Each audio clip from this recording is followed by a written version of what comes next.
बढ़ते आगे सागर से बड़ी खबर, जहां किन्नर जिहाद मामले में नया मोड़ अब आ गया है। सोशल मीडिया पर ऑडियो क्लिप वायरल हुई है और मृतक किन्नर नैना का ये ऑडियो बताया जा रहा है। तो नैना किरण के बीच कथित विवाद की आवाज इसमें सुनाई दी है और वायरल वीडियो की आधिकारिक पुष्टि अभी तक नहीं हुई है।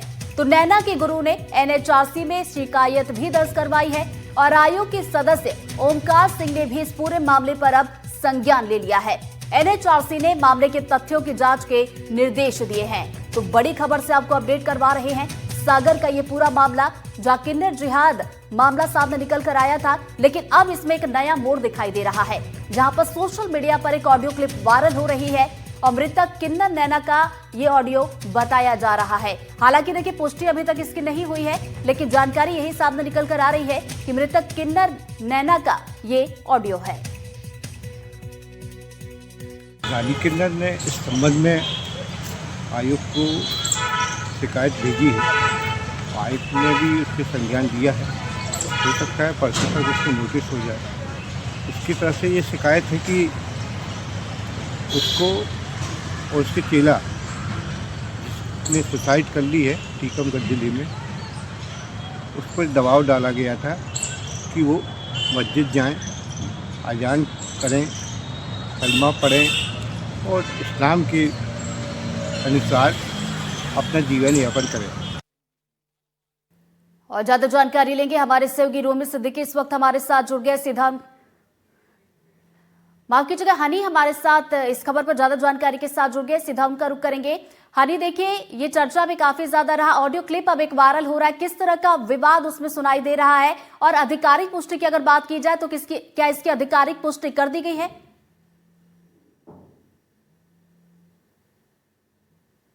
ये आपको बता दूं, सागर में चल रहे किन्नर विवाद में अब एक नया मोड़ सामने आया है, जहां पर एक ऑडियो जमकर वायरल हो रहा है और वो ऑडियो जो है मृतक नैना का बताया जा रहा है। हालांकि एनडीटीवी इस ऑडियो की पुष्टि नहीं करता है, लेकिन दावा ये किया जा रहा है कि ये जो ऑडियो है इसमें विवाद की बातचीत हो रही है और ये विवाद किरण नायक, जिस पर आरोप लगे हैं धर्मांतरण के, और जो मृतक नैना किन्नर है जिसने बीते दिनों टीकमगढ़ जिले में फांसी लगाकर आत्महत्या कर ली थी, उसका ये ऑडियो बताया जा रहा है। हालांकि इस पूरे मामले की शिकायत किन्नर रानी ठाकुर ने जो है राष्ट्रीय मानवाधिकार में की थी और उसके बाद जो है अब राष्ट्रीय मानवाधिकार ने इस मामले में संज्ञान लिया है और जांच की बात कही है। वहीं आपको बता दूं, ये विवाद लगातार बढ़ता जा रहा है। इसमें किन्नर रानी ठाकुर ने, जो सागर की नायक है किरण, उन पर आरोप लगाए थे कि वहां पर रह रहे किन्नरों को जबरन जो है धर्म परिवर्तन के लिए विवश किया जा रहा है, उनके लिए कलमा पढ़ने के लिए, उनके लिए नमाज पढ़ने के लिए मजबूर किया जा रहा है। वहीं जो किन्नर मंदिर जाना चाहते हैं उनके लिए उस पर प्रताड़ना दी जा रही है। इसके बाद ही जो है लगातार इस विवाद को बढ़ता देख अब एसपी से भी जो है हिंदू संगठनों ने शिकायत की थी और उसके बाद जो है नैना किन्नर ने जो है यहाँ पर राष्ट्रीय मानवाधिकार में शिकायत की थी और अब मामले में राष्ट्रीय मानवाधिकार ने भी संज्ञान लिया है। तो बिल्कुल संज्ञान अब ले लिया गया है। हालांकि देखने वाली बात होगी हनी, इस पूरे मामले में क्या कुछ आगे कार्रवाई की जाती है, नजरें आप ही बना रखिएगा। फिलहाल शुक्रिया आपका तमाम जानकारी के लिए। तो देखिए, चर्चित ये किन्नर विवाद, जिसमें अब एक ऑडियो क्लिप सोशल मीडिया पर काफी ज्यादा वायरल हो रहा है और बताया जा रहा है कि मृतक नैना और किरण के बीच विवाद का ये ऑडियो है। हालांकि इसको लेकर देखिए आधिकारिक पुष्टि नहीं की गई है, लेकिन इस मामले की शिकायत की गई है, जिसके बाद अब इसमें आगे की कार्रवाई की जाएगी। बढ़ते आगे, हरदा में एकल महाविद्यालय में खराब खाने की शिकायत के बाद मामला अब गर्मा गया है। छात्रों ने कलेक्टर से शिकायत की है, जिसके बाद निरीक्षण का दौर जारी है। विधायक अभिजीत शाह, संयुक्त कलेक्टर सतीश रॉय और अधिकारियों के साथ एकल महाविद्यालय पहुंचे तो कई चौंकाने वाले खुलासे हुए हैं।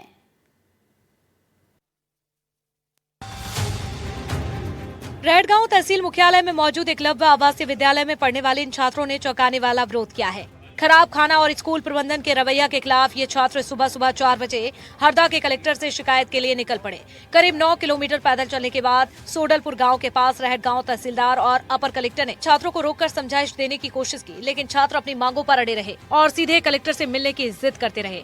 हालात की गंभीरता को देखते हुए कलेक्टर सिद्धार्थ जैन खुद मौके पर पहुंचे, छात्रों से बातचीत की और कार्रवाई करने का आश्वासन दिया। तब जाकर मामला शांत हुआ। इसके बाद संयुक्त कलेक्टर और विधायक स्कूल में पहुंचे, जहाँ निरीक्षण के दौरान कई चीजें एक्सपायरी पाएगी।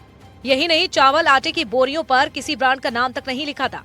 तो वहीं पानी की टंकियों में कीड़े और पूरा पानी दूषित पाया गया। सबसे बड़ी बात यह है कि जो आरओ लगे हुए हैं वो भी खराब हैं, यानी बच्चे दूषित पानी पीने के लिए मजबूर हैं। के द्वारा निरीक्षण किया गया, क्या क्या चीजें पाई गई? देखिए, यहाँ पर जो खाद्य सामग्री है उसमें से कुछ चीज़ें एक्सपायर्ड पाई गई हैं। जो चावल है, जो आटा है, उस पर किसी भी ब्रांड का लेबल नहीं है, उस पर क्वांटिटी नहीं लिखी हुई है, उस पर एक्सपायरी डेट भी नहीं लिखी हुई है। खराब है, अच्छा है, कब का बना है कुछ पता नहीं। दूसरा, पानी की टंकी का निरीक्षण किया गया तो पानी की टंकी में मेढक हमने पाया और एक क्या बोलते पेड़ पूरा झाड़ उगा हुआ था, उसके अंदर से बदबू आ रही थी। मेरे हाथ में आप देखेंगे चिकटरपन है, वहीं से आ रहा हूँ टंकी देख के मैं। तो ये पानी का आरओ जो है बच्चों को पीने का खराब है, तो सोचिए वही पानी लोगों को पीना पड़ रहा है, बच्चों को पीना पड़ रहा है। और दूसरा, यहाँ पर एक चीज़ हमने पाई है कि यहाँ की जो प्रिंसिपल थी, उस प्रिंसिपल द्वारा जो ठेकेदार सप्लाई होता है जेम का, उससे पैसे मांगे गए हैं और उसने पैसा ट्रांसफर भी किया है क्यूआर कोड के माध्यम से, वो भी उसने दिखाया, हमने उसका वीडियो भी लिया हुआ। तो वहीं कलेक्टर से मिलने पैदल जा रहे कुछ बच्चों के पैरों में छाले पड़ गए, जिनका इलाज करवाया गया। सभी बच्चे फिलहाल खतरे से बाहर हैं। देखिए, ये खाना दूषित है या प्रॉपर स्टोरेज नहीं किया गया है तो बच्चों के स्वास्थ्य पे विपरीत प्रभाव पड़ सकता है और उसकी गुणवत्ता पे भी असर हो सकता है भोजन की, इसलिए उसकी क्वालिटी होना ज़रूरी है। जो बच्चे सुबह से 4 बजे पैदल गए थे उनको भी कुछ चोट वगैरह या कोई छाले? एक बच्चे का उपचार हमने किया था, वहीं पर एम्बुलेंस थी हमारे साथ में, चिकित्सा दल था, तो उसका तत्काल उपचार कर दिया। अभी हमारी टीम यहाँ पर दिन भर है, डॉक्टर्स की टीम है यहाँ पर। यदि किसी बच्चे को कुछ परेशानी होती है तो मैं तत्काल उपचार करता हूँ। फिलहाल कलेक्टर के निर्देश के बाद निरीक्षण का दौर जारी है, लेकिन सवाल ये है कि आखिर बच्चों को कौन एक्सपायरी चीजें खिला रहा था? आरओ को क्यों नहीं ठीक करवाया गया? टंकी में पेड़ कैसे उगाए? जरूरी है कि जांच के बाद प्रशासन कार्रवाई करे। बच्चे इस तरह का पानी पी रहे थे, मतलब बहुत बड़ी बात है कि बच्चों के स्वास्थ्य पे बड़ा असर पड़ रहा था। वहीं इसमें जो स्वास्थ्य विभाग की टीम है, हमने उनसे बात की तो उनका कहना है कि इस तरह के पानी से और जो भोजन कर रहे हैं उससे बच्चों को काफी प्रभाव पड़ेगा और इससे काफी दिक्कतें होंगी, जिससे बच्चों का स्वास्थ्य खराब होगा। इसको लेकर जो जिला प्रशासन की टीम है अभी जो यहाँ पर समिति बनाई गई उससे चर्चा कर रही है और जो यहाँ के स्टाफ है उसको चेंज करने की बात कर रही है। एनडीटीवी से हरदा के लिए आनंद गौर की रिपोर्ट। और इस मामले पर ज्यादा जानकारी लेंगे सहयोगी आनंद गौर इस वक्त हमारे साथ लाइव जुड़ रहे हैं, सीधा उनका रुख करेंगे। आनंद, इस पूरे मामले में निरीक्षण के निर्देश दिए गए थे, निरीक्षण अभी भी चल रहा है, अभी तक के निरीक्षण में क्या कुछ सामने निकल कर आया है? बिल्कुल, कल मौके पर जब संयुक्त कलेक्टर सतीश राय और विधायक अभिजीत शाह मौके पर पहुंचे थे, साथ ही जो एसडीएम है और अन्य अधिकारी जो मौके पर पहुंचे थे, उनके द्वारा जब निरीक्षण किया गया तो जो बड़ी चौंकाने वाली बात यह है कि जो आटा है, चावल है, उन पर किसी ब्रांड का नाम ही नहीं लिखा हुआ था। साथ ही जो चीजें हैं जैसे नमकीन है और बेसन है, वह कहीं ना कहीं एक्सपायरी पाया गया, जिसको लेकर विधायक काफी भड़के और अभी आज कल शाम को एक प्रतिवेदन बनाकर कमिश्नर को प्रस्तुत कर दिया गया है, जिसमें जो प्राचार्य है उसके खिलाफ उसको हटाने की मांग की गई है। बड़ी बात यह है कि प्राचार्य के खिलाफ लगातार पहले भी शिकायतें आई हैं कि बच्चों को दूषित भोजन दिया जा रहा है, बच्चों को इडली वाला खाना दिया जा रहा है, जिसको लेकर कलेक्ट्रेट में भी शिकायत की गई थी, मगर कहीं ना कहीं उस पर कोई कार्रवाई नहीं की गई।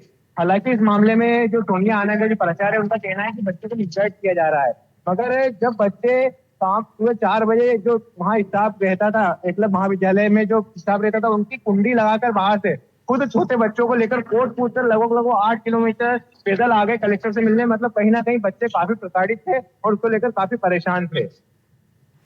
बिल्कुल, बहुत बहुत शुक्रिया आपका। नजरें आप बनाए रखिएगा, आगे भी अपडेट लेंगे। फिलहाल शुक्रिया जानकारी के लिए। और यहाँ पर रुक रहे एक बहुत छोटा सा ब्रेक के लिए, फौरन लौट रहे हैं।